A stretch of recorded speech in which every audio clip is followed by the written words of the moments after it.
So, most respected Thai, dear friends, today is the 31st of August in the year 2017, and we are in Kirby, Misperton, in the camp. It's been set up by our friends who want to demonstrate their love for Mother Earth, and to transform the energy which makes fracking come about. So we will begin, and we will listen to 3 sounds of the bell.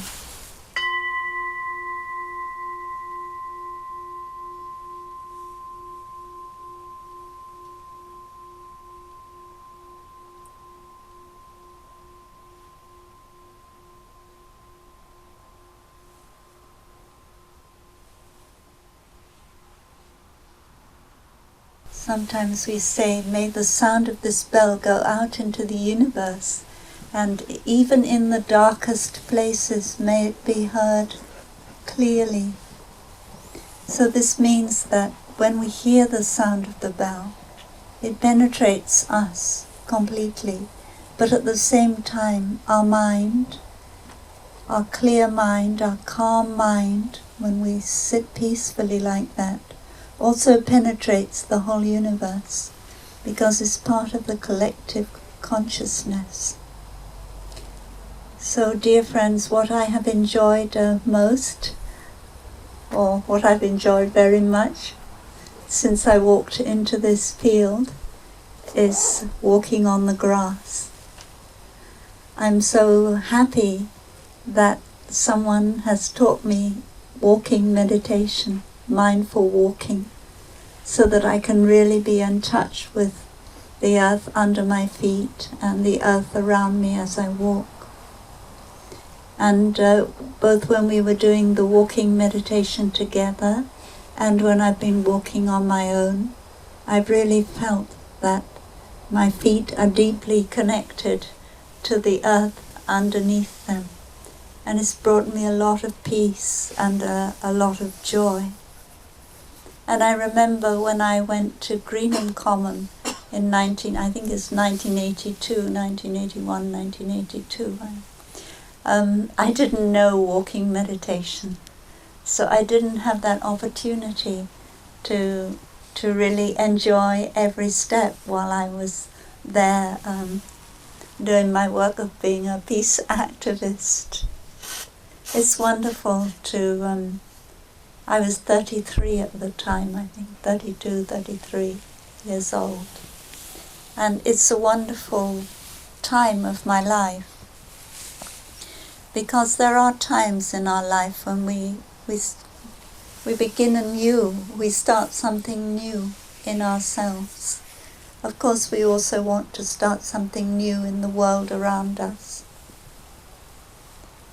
And I suppose if we look at things now, we can say that Greenham Common was partly successful in that we don't have any more nuclear missiles there, but we haven't removed nuclear missiles from our world.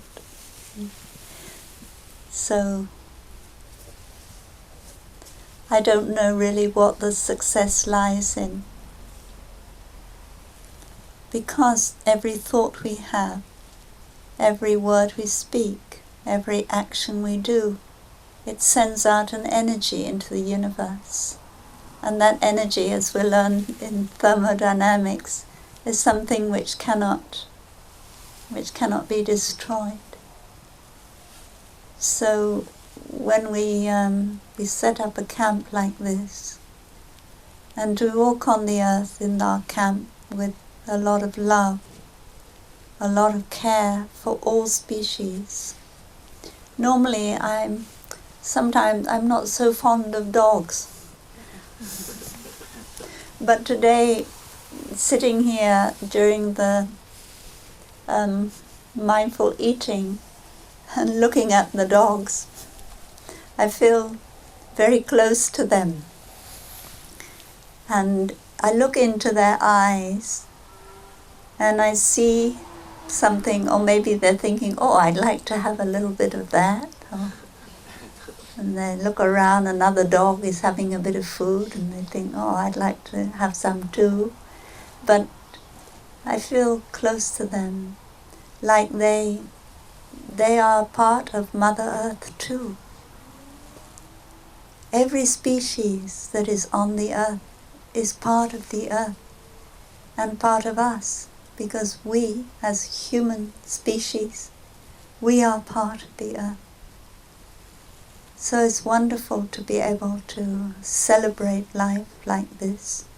Wonderful opportunity to have, to come and live together in order to really speak out, maybe in a silent way, our deep intention to take care of life on planet Earth. Planet Earth has been through so many tragedies and disasters, and is very tough and has survived, and life has come to be again. New species have come about, and that is wonderful. But we do care.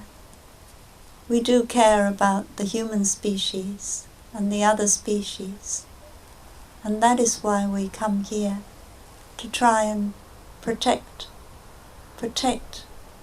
life on this planet Earth. It's an opportunity for us also to learn a certain discipline. It's not always easy when you have to do non-violent resistance. We all have the seed of violence within us. It's part of us. And we have to discipline ourselves in order to be able to control our mind, to be able to control our speech when we are provoked and in difficult situations. So that is also an opportunity that we have now, to learn how to do this, to be peace, not just to be an activist for peace, but to be peace. In one of the sutras, the Buddha said that even though robbers and murderers should be severing your limbs and joints with a saw, and you should give way to anger, you would not, my disciples, be following my teachings. Even thus should you behave, you should give rise to a mind of love. So this is not easy when people are being violent towards you, to give rise to a mind of love. And now in these days when we are not yet taking part in any particular action, we're just living in our camp together, we can begin to train ourselves to be able to be mindful of our breathing, mindful of every step, so that we have that kind of solidity in us and that kind of peace in us and around us that will help us through the difficult times. Not only do we need a solidity and peace, we need joy, we need happiness. We take care of those seeds. It's wonderful really to be, well, it's hard to be living out in the open, but it's also wonderful to be close to Mother Earth, to smell the grass when you wake up in the morning and to hear the sound of the birds, and to be in communion with the others who are living around you. So these moments of happiness that we can have are like the wood that we store up in the autumn to keep ourselves warm when the snow falls and the winter comes. So today when we sit here eating together, that is such a happy moment. Everyone has the food they like to nourish them, and the clouds in the sky are so beautiful. There was even a 5-colored cloud in the sky. wishing us well. So when we see these things, we allow them, these beautiful things, we allow them to come into us and nourish us. And that is our store of wood that we can keep, and it will help us in the difficult times. So although the truth of fracking is something terrible, it brings tears to our eyes, at the same time there are still many wonderful things in the universe that can nourish us and can bring us joy.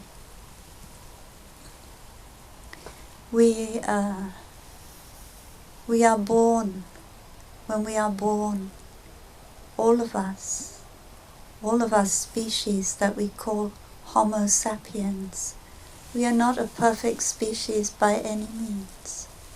We think about Homo erectus, Homo habilis, or the other way around, I think Homo habilis came first.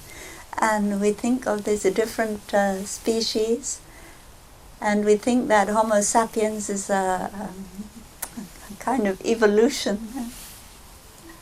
Maybe sometimes some people think that Homo sapiens, we couldn't get higher than Homo sapiens. But to me, Homo sapiens has some shortcomings. And if we can, maybe we can, without destroying ourselves, without destroying Homo sapiens, we can help Homo sapiens to evolve into Homo conscious, the Homo who is aware.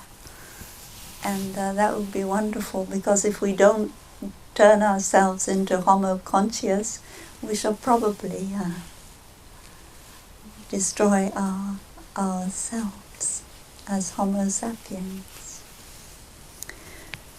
So now we have this opportunity to do the practice of mindfulness, to be truly present for ourselves in everything we do at every moment, and to help this new species to arise. As Homo sapiens, we are born with two original mental formations, we call them.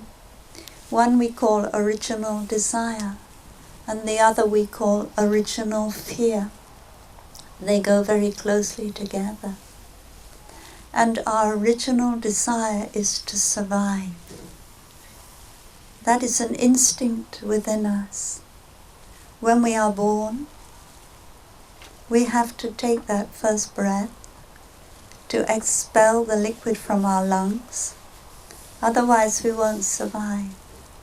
And birth is a difficult moment, a moment where there could be survival and could not be survival. So we all have that desire to survive. And we all have the fear of not being able to survive. And thus that original desire, that original fear, are the basis of all our little desires and all our little fears that we have in our daily life. And all of us, whether we are a policeman, a soldier, a peace activist, we all have original fear, original desire. Whether we are an arms manufacturer, or we are someone who has a company that wants to frack the earth, we have original fear and original desire. And our desire is what drives us to want to survive. And if we don't practice mindfulness, we want to survive as an individual. We just want to survive now. We don't necessarily think about the future generations. We just think about our survival of our own life in this life. Or we may think about future generations, how we can have the money to hand on to our children and our grandchildren. But if we look in another way, we will see that our own survival depends on the survival of other species. And so that if we want to protect the human species, we have to protect the animals, the plants, the minerals, the rocks, the water, the air, because we need these things as a human species. So when we see that, we no longer just think about survival of our own individual, but we think of the survival of the whole. And that means that we live in a different way than somebody who's just concerned with the survival of the individual. But we don't hate, we don't make an enemy of the person who is just concerned with desire to survive as an individual, desire to make a profit for this life now, a desire to be famous, to be powerful. We don't hate those people because we know that their desire is also our desire, the desire to survive. But maybe there is blindness, inability to see and to understand. And we are fortunate, we've been able to remove some of that blindness. So our desire is more for the survival of the whole. We want to take care of the whole. And of course the same is with fear. Fear is at the root of anger. One time we led a retreat for policemen in Wisconsin. And there's a wonderful policewoman whose name was Cherry Maples and who died not long ago. And she was the one who made the retreat possible, because she had gone to a retreat and very concerned about how she could be a policewoman and practice mindfulness. And in that retreat, Tai had said that a policeman or a policewoman can hold a gun, can carry a gun with compassion. So when she heard that, this really transformed her life, and she wanted to be a peace officer rather than a police officer. And she trained many other police men and women to do the same. And during that retreat, we usually have question and answers when the policemen or the prison guards or the judges, there were all kinds of people to do with the same kind of profession who were at that retreat. And they asked questions of the teacher. But in that retreat we said, you come up, some of you, and we can ask you questions. So one of the questions we asked, what would you like us, what could we do to help you as policemen? And one policeman said, when you see us, can you smile? Because he said that normally when people see policemen, they don't smile. And the policemen feel bad about that. So I was making that my practice to smile at policemen and women. When I was at Greenham, we had the big fence around the missile base, and we used to sit outside the fence, and there was kind of platform going along the fence, and then the soldiers inside would patrol around, and they used to talk to me sometimes, and we used to talk to each other. And they said, you'll freeze to death sitting out there, and things like that. And some years later, after I'd become a nun, I was in a retreat, and I shared that, that time I'd been in Greenham Common, and one of the retreatants said, "Oh, I was the soldier inside the fence at that time." So we'd been on different side of the fence, and we end up being on the same side of the fence. So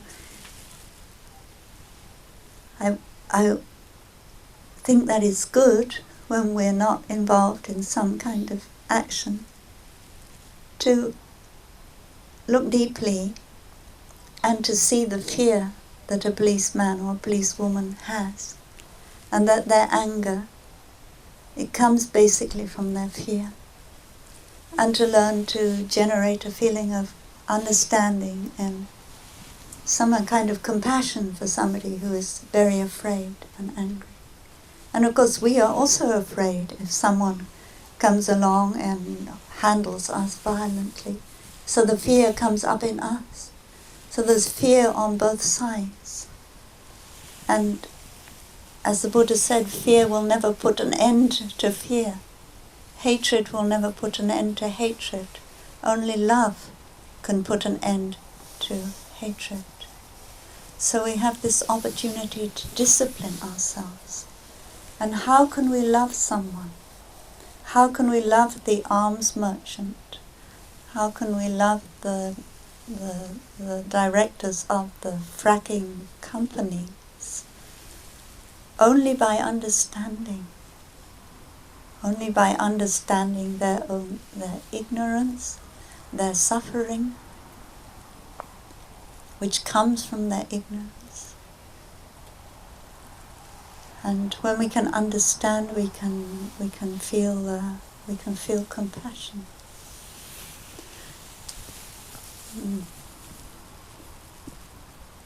You know the poem of Thai, "Please call me by my true names."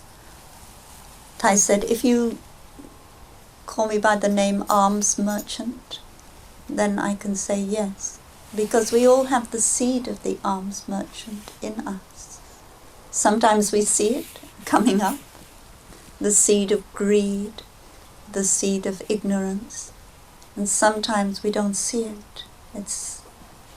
Because we're feeling compassionate, we don't see it then. And if you call me by the name of the child who is living in miserable poverty in a poor country, then I will also say yes. So Thai wrote that poem after Thai is our teacher, by the way, in Plum village. And Thai wrote that poem after an incident which happened to the boat people who were escaping across the Bay of Thailand away from Vietnam in boats. And Thai pirates would attack them and rape the women and throw them into the ocean and steal. And when Thai heard of a young Vietnamese girl of 12 years old who had been raped and then thrown herself overboard, and her father had jumped in to save her and had also drowned, Thai felt very angry with the Thai pirates. Thai said he had to practice walking meditation for several days in order to calm down the anger he felt. And then when he was walking meditation and managed to feel calm, he looked deeply and he began to be able to understand the Thai pirate. This pirate had been born in a very poor village, and the father had been alcoholic, and the mother had never had any education. There was no school in the village, and they lived in miserable poverty, relying on catching fish. And it was a very hard life. And then one day, the fishermen of the poor village began to see these boats of Vietnamese refugees going past. And many of them were bringing all their belongings with them, gold and money and things like that. So they thought, it's so much easier. I can buy a motorbike, the symbol of prosperity and status, which in our village we've never had. But now we can buy one, and it's so easy to just steal. And when we break down the boundaries of morality, we begin to steal, then violence and rape, they follow. So Thai said, if we shoot the pirate, it won't do that much good. What we need to do is to be able to send our resources from the West to help there be education, to help there not to be this kind of poverty. And if we can do that, then we can put an end to this kind of violence.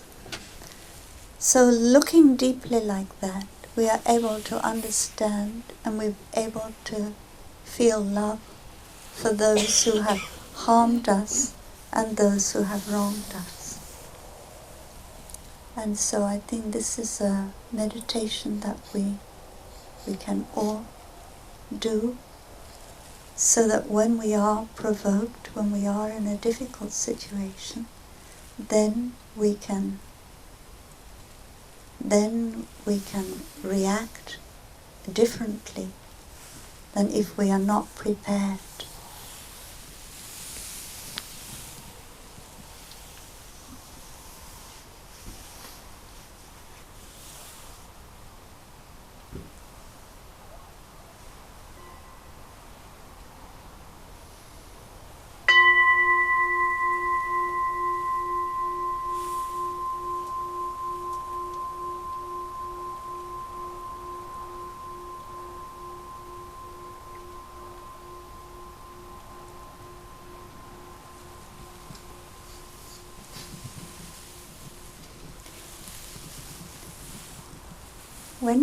When I went to Greenham Common, I came back from India. I just come back from living in monastery in India. And in the monastery we'd live very simply. We didn't have running water, we didn't have electricity. We didn't have much to eat. And I really enjoyed this kind of simple life.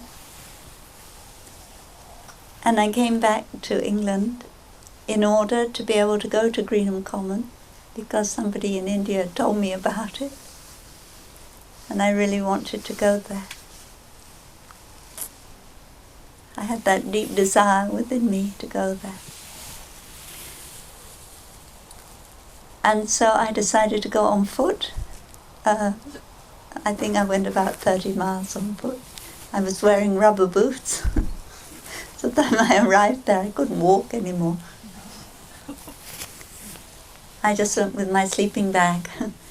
We weren't allowed to put up any kind of tents or any kind of building. So when we arrived, they gave us a plastic bag, a big plastic bag that we could, in our sleeping bag, we could put over the sleeping bag. So whether it's raining or whether it's freezing, we don't have a tent, we're just in the bag. And I had a tremendous sense of freedom. I remember when I left home, I really felt that now I'm free. I don't have anything to stop me from doing what I really want to do. And all of us, we have that deep desire to do something for our planet, to do something for others. But of course we also have to survive. So we have the desire to survive also that we talked about And sometimes the desire for survival is also a desire for comfort, like material comfort. We want to, or emotional comfort.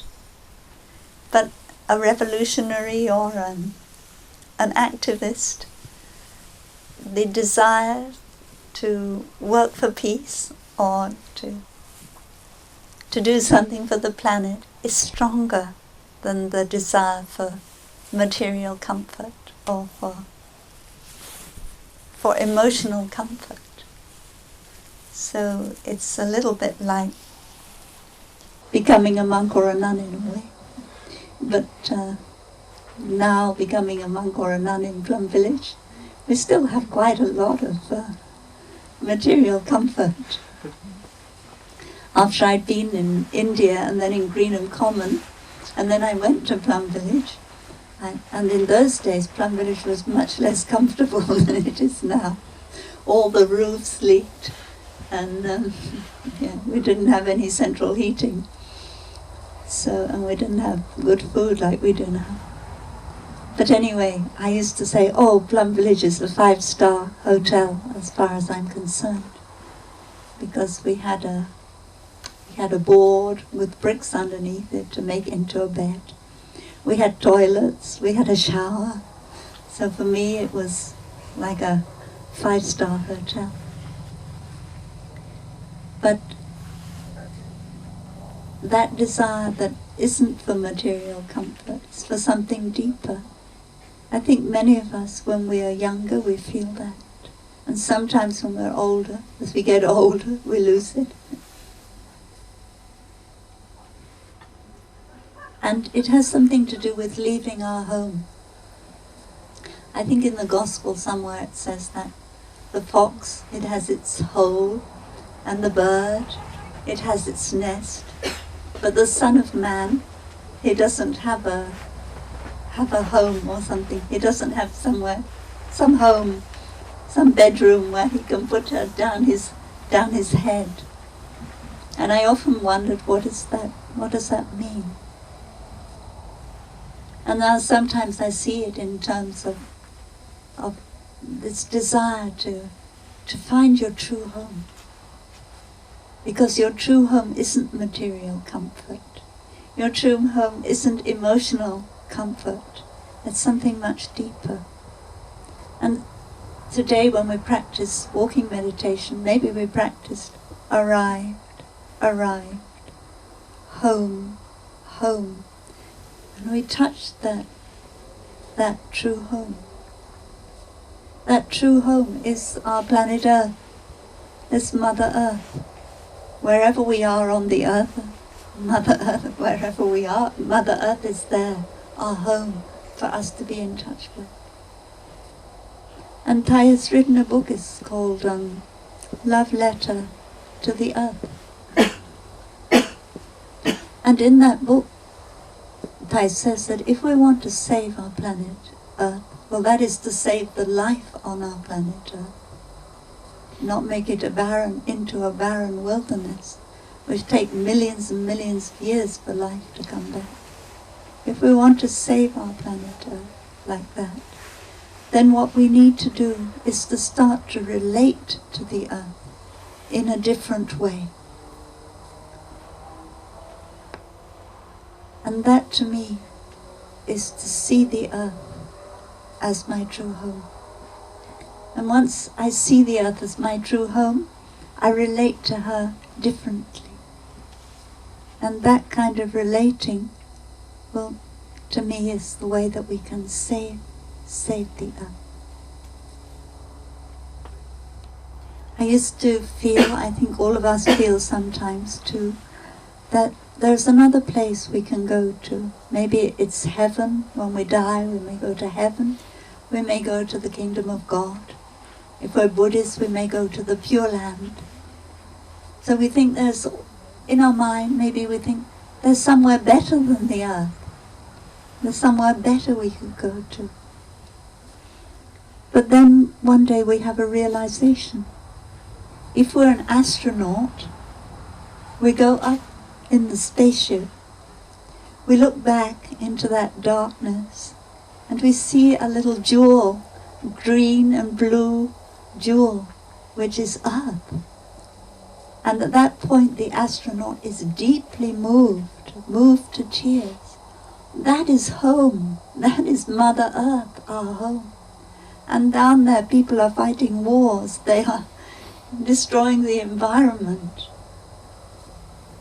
because they haven't seen that the earth is their true home. And so sometimes I feel like an astronaut like that, even though I'm not up in space looking down at that beautiful jewel beneath me. I have a deep feeling that here is my true home. What a privilege it is to be able to walk on the earth.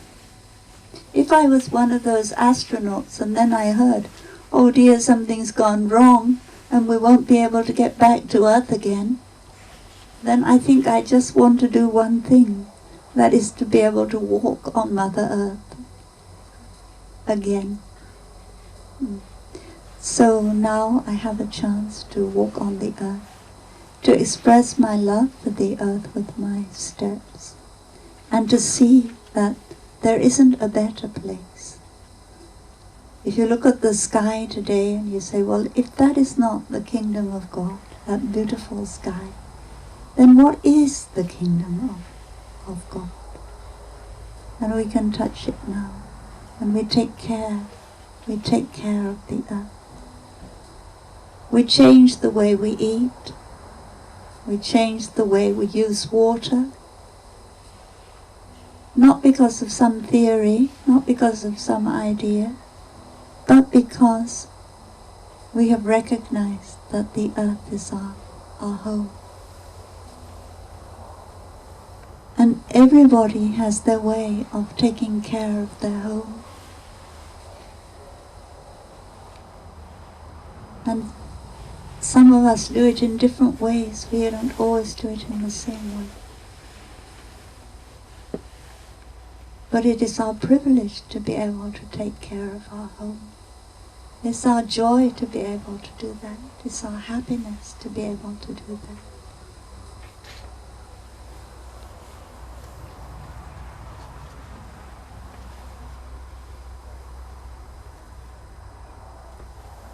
So sometimes we need to leave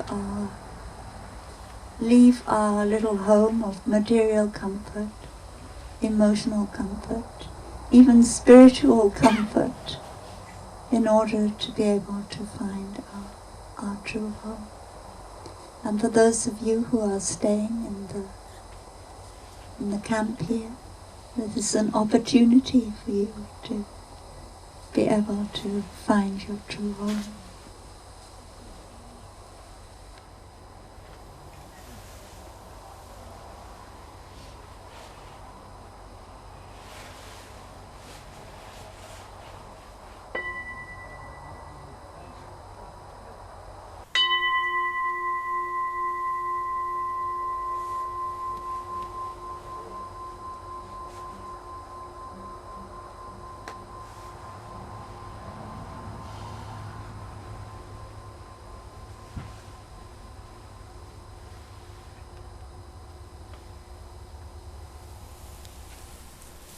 As an activist campaigning to protect the earth, to protect the environment, we also have to meditate on impermanence.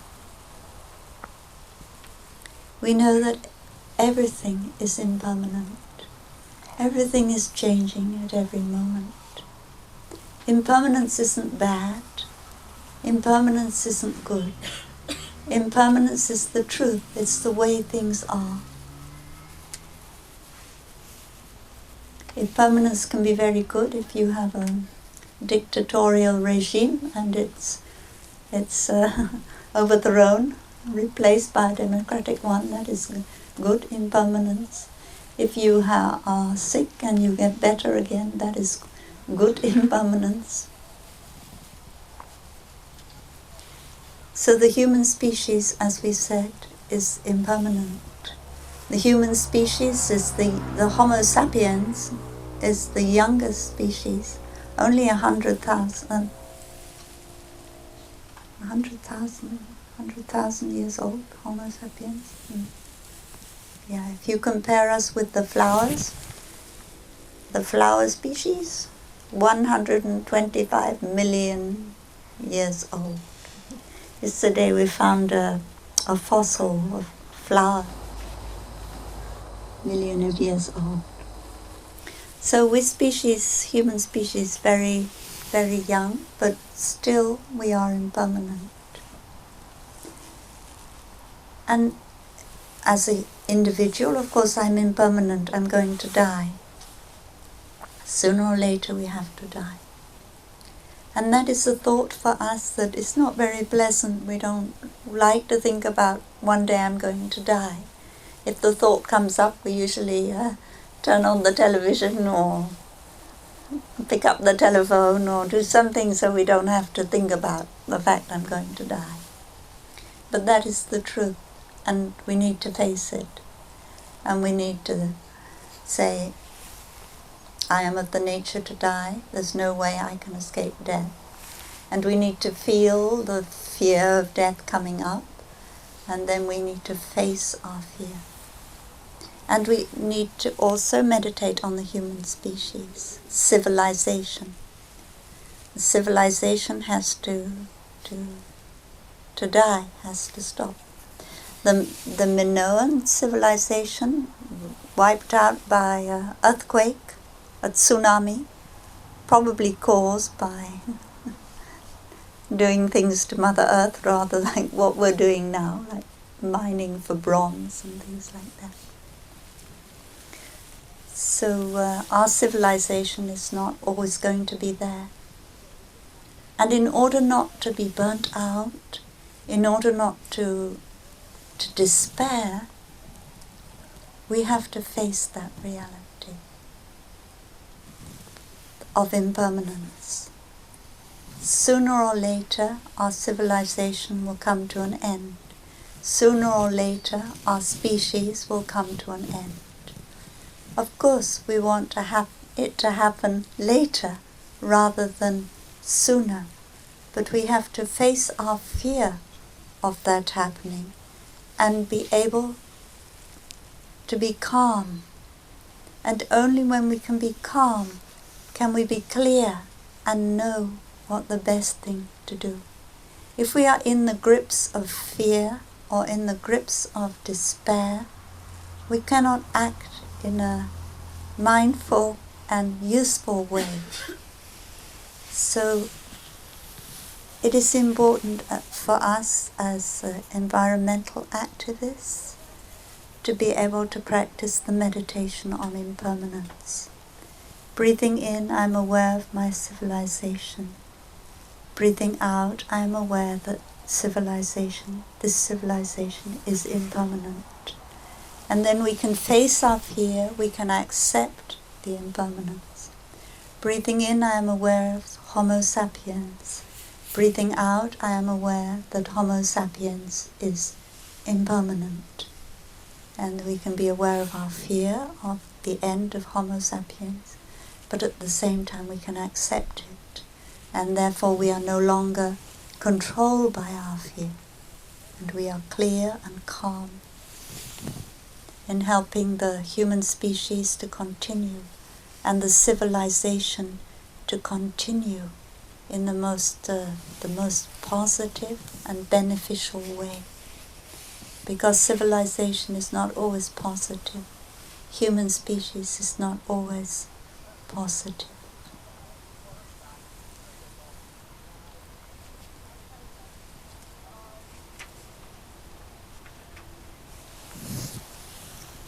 Does anyone know the song Alone Again? I'll Go On. You brothers know that song? Alone again, I'll go on. No?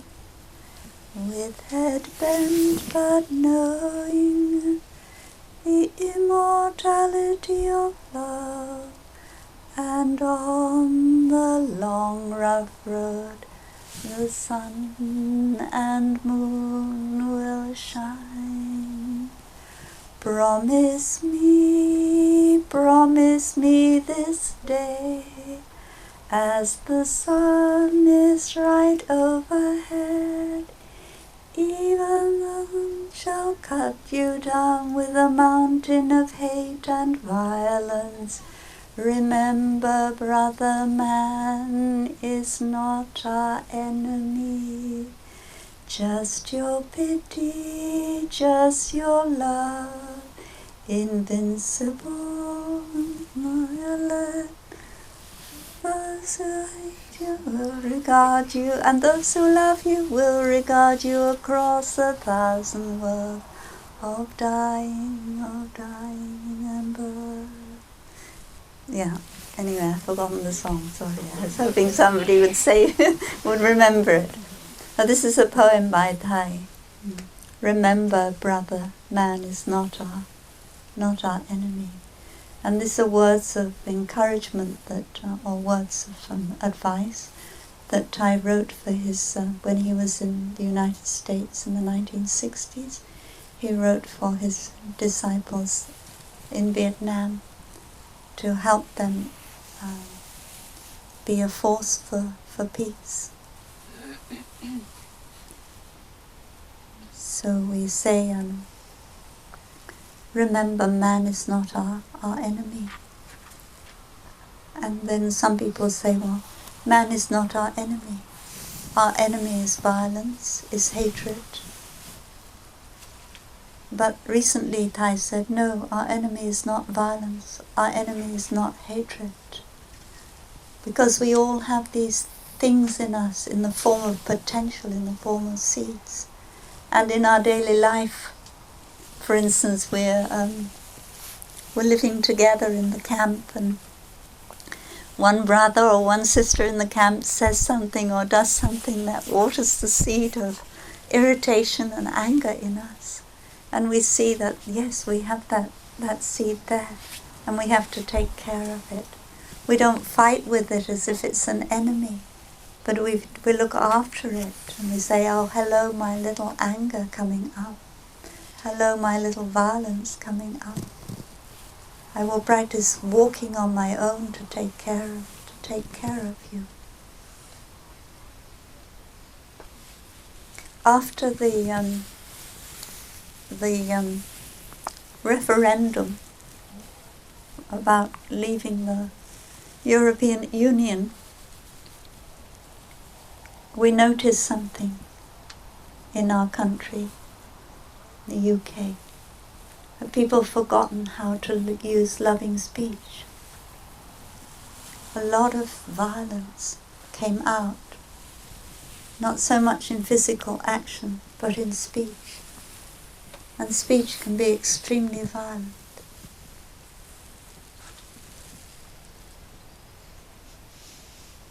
We say that we're non-violent, we're practicing non-violence, but at the same time we are using daggers and arrows. We're making our words into daggers and arrows for others. And our speech comes from our thinking, the way we think in our daily life. Sooner or later it will come out in the way we speak. So we have to train ourselves not only to speak lovingly, but to think lovingly. To think with compassion about others whom we feel are opposing us. And then when we come to a demonstration, we can use loving speech. Today when I was present in the village hall, or wherever it was, outside the village hall, I think it was very nice atmosphere when I was there. People have their placards, but there was nothing violent in the placards. And people were singing and playing music and having a good time. And I think that is the right direction. We don't want to shout violent things to other people. However much harm they may be, we may see them as doing. Because we are only adding to the harm.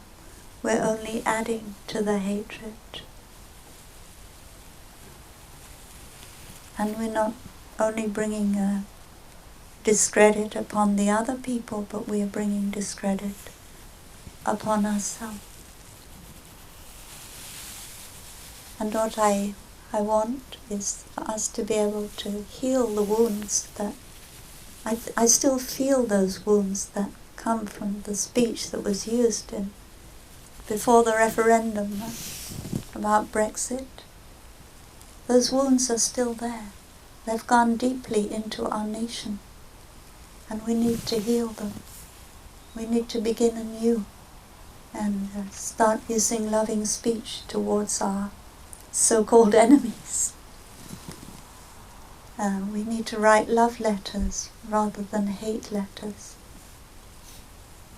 Thai encourages us that we should write to our politicians, but we should write the kind of letter that they want to read. And in that letter we try and encourage them. We tell them the things we appreciate. We hope we try and find something we can appreciate. We tell them. Encourage what is best in them rather than wanting to ventilate our hate. Ventilating our hatred, it doesn't, according to Buddhism, isn't the way to end our hatred. When we ventilate something, we make it stronger in ourselves. It goes out and it comes back. So this is a wonderful discipline, something we can learn. To do the resistance which is truly non-violent. Not just our physical action is non-violent, our speech action is non-violent, and our thought action is also non-violent.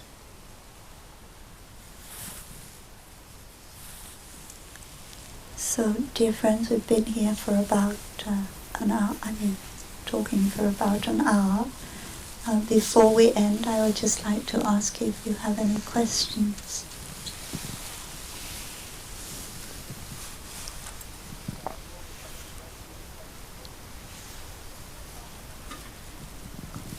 So if you do have a question, please feel free to ask it.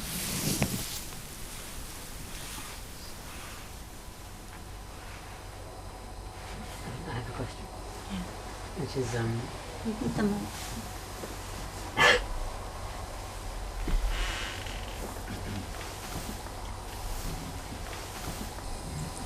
I guess my question is about how to have confidence in putting out energy where it can be most effective. Because I think I see, everyone cares about the environment, but I think I see a lot of doubt in myself and in other people about how we can be most effective in putting out energy to help things change. I feel I'm aware of so many problems in the world, but I feel like I feel actually I don't have much power to affect change as just one person out of 7 billion. That's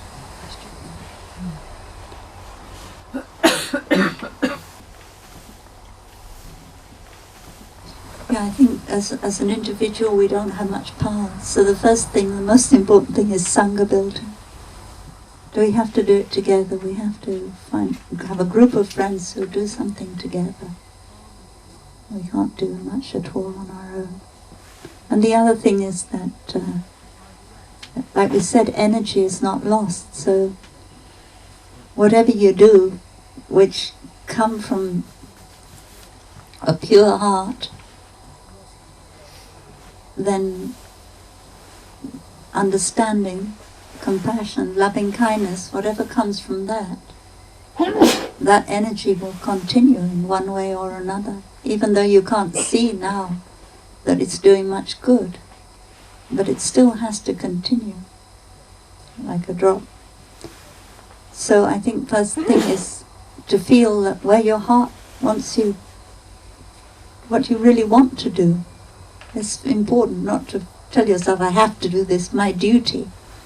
So when I went to Greenham Common, I didn't feel any kind of I have to do this, my duty, it's what I really wanted to do. Same like when I become a nun, is what I want to do more than anything. So there is something that you really want to do. And when we remove the layers of the little comforts or whatever sometimes which stop us, then we should be able to be in touch with that.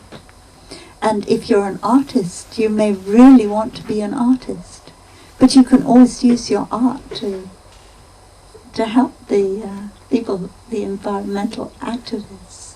If you're an actor, you really want to act, but you can act plays that help educate people about the environment. So the important thing is to find out it's called volition food. I think you heard about that. To find out what your deep desire, what you really want to do. And do it together with others.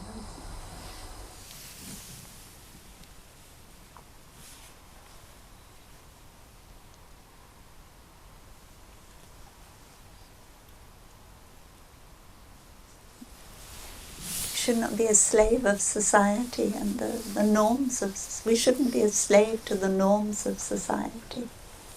That can be a real obstacle. Yeah. Yes, please. How would you best deal with frustrations of trying to inform other people about all the dangers and the harms of fracking or the environmental impact, but it not seeming to sink in? And them not seeming to change their lives at all, even though you've told them. One time Ty was interviewed by The Guardian, and they asked him, how can we persuade businessmen who are company directors who are destroying the environment to stop destroying the environment? And I said, well, you can't give them a Dharma talk and tell them that they're doing a bad thing and they have to do something different. You can't tell them like that. The only thing you can do is give them a chance to taste real happiness. And then they won't look for happiness in making a big profit, which involves destroying the environment. So how can we make it possible for them to really taste the joy of being in touch with nature, the joy of being able to walk on Mother Earth? And if they can taste that, then they won't want to. So that is the thing. Words are very difficult to persuade people with speaking. So the only thing is we can live our deep aspiration. And as I said before, I think I feel very much with Thai that what will save our planet is when we can relate differently to Mother Earth. When we can see that Mother Earth is not just matter to be exploited, but it's also spirit. And therefore we walk on Mother Earth in a different way than we did before. So in that way we become kind of like a model for other people. Yeah. Otherwise very difficult to tell somebody that we're right and they're wrong. And education is important, and like I said, if we can use drama, we can use painting, we can use things that rather than become an argument in the intellect, they touch the deeper levels of our consciousness, which are not intellectual, then that is also wonderful.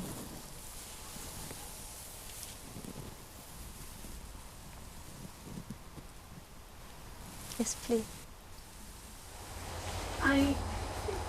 It's a personal struggle for me to think that fracking, without viewing that in a negative way, thinking that it's something that I'm against. And I'm very aware, I have a meditation practice, I try to meditate most days, and I'm aware that I'm almost asking for something negative, I'm asking for something to stop, which feels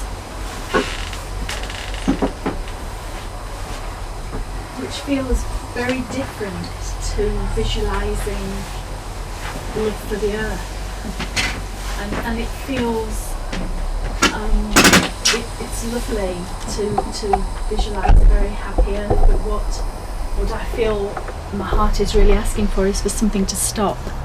So I suppose my question is, how can I turn a negative request into something positive that the universe can help to generate for me? I think it's good to be aware of the dangers of fracking. It's very important to be aware of that. But on the other hand, we can't allow ourselves to be drowned in that fear of what's going to happen. So we have to keep a balance, and we have to make sure that the potentials that we have in our consciousness for loving kindness, for compassion, for joy, for being aware of the wonders of life, that they are kept alive. Otherwise, those potentials which are so important for the world, loving kindness, compassion, joy, happiness, aware of the wonders of life, the world needs them so much. And our despair about what fracking will do to the earth, it drowns all those things. So we get out of balance. We have to keep them both there. Thai wrote a poem that said, "My joy is like spring so warm, it makes flowers bloom. My pain is like a river of tears, so vast it fills the four oceans." So we have to keep both things in balance. Keep ourselves solid and strong, clear, and then we will know what we can do, what we can't do, what we should do, what we shouldn't do.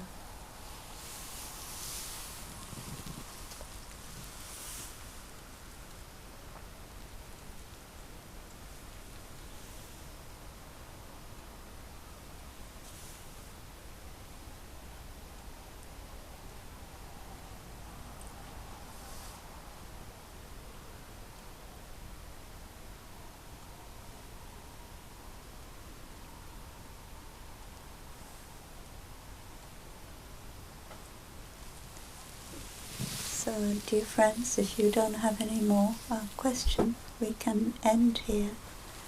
And thank you very much for giving me this opportunity to revisit a camp that is campaigning for something I feel so strongly about. Thank you very much. We will listen to 3 sounds of the bell today.